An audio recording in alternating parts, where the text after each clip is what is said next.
ایک دفعہ کا ذکر ہے کہ ایک دانا شخص نے امتحان کے طور پر کسی سے کہا کہ ہندوستان میں ایک درخت ایسا ہے کہ جو کوئی اس کا میوہ کھا لیتا ہے کبھی نہیں مرتا۔ اس خبر کو جب بادشاہ نے سنا تو وہ اس درخت کے لیے عاشق اور دیوانہ ہو گیا اور فوراً ایک قاصد اس درخت کی تلاش کے لیے ہندوستان بھیجا۔ یہ قاصد سالہ سال ہندوستان کے اطراف و جوانب میں سرگرداں پھرتا رہا اور اسے کہیں ایسا درخت نہ ملا۔ جس سے بھی دریافت کرتا لوگ اس کو جواب دیتے کہ ایسے درخت کو صرف پاگل دیوانے تلاش کرتے ہیں۔ چنانچہ سب لوگ اس کا مذاق اڑاتے۔ جب یہ شخص غریب الوطنی اور سفر کی مشقتوں سے تھک کر چور ہو گیا تو نامراد اور مایوس ہو کر واپسی کا عزم کیا۔ واپسی کے وقت راستے میں ایک شیخ ملے جو اپنے زمانے کے قطب تھے۔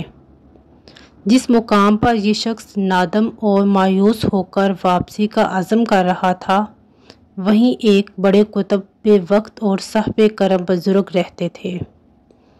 یہ شخص شیخ کے پاس روتا ہوا حاضر ہوا اور عرض کیا، اے شیخ، میں اپنے مقصد اور مراد میں نا امید ہو گیا ہوں۔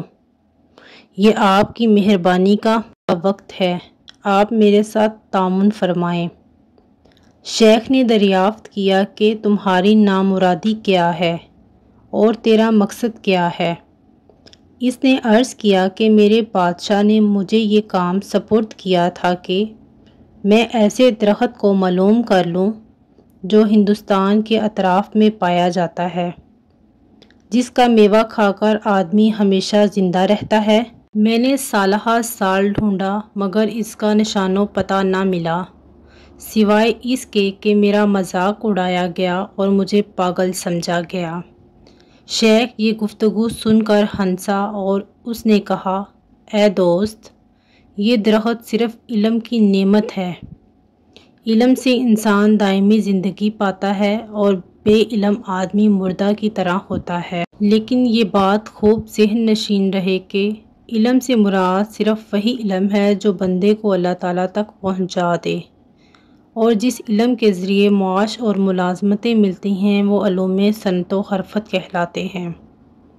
علم اپنے حقیقی معنی کے اعتبار سے علم دین ہے، جس کے ذریعے بندہ اپنے مالک کو راضی کر کے دونوں جہاں کی باعزت حیات حاصل کرتا ہے، اور جس کے بغیر آدمی زندہ رہتے ہوئے بھی مردہ ہوتا ہے۔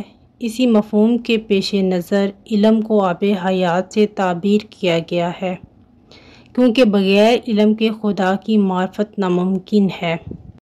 اس واقعہ سے ہمیں یہ سبق ملتا ہے کہ جو شخص بھی ہمیشہ کی زندگی حاصل کرنا چاہتا ہو وہ علم دین حاصل کرے، جس کے ذریعے سے اللہ تعالیٰ کی پہچان حاصل ہوتی ہے۔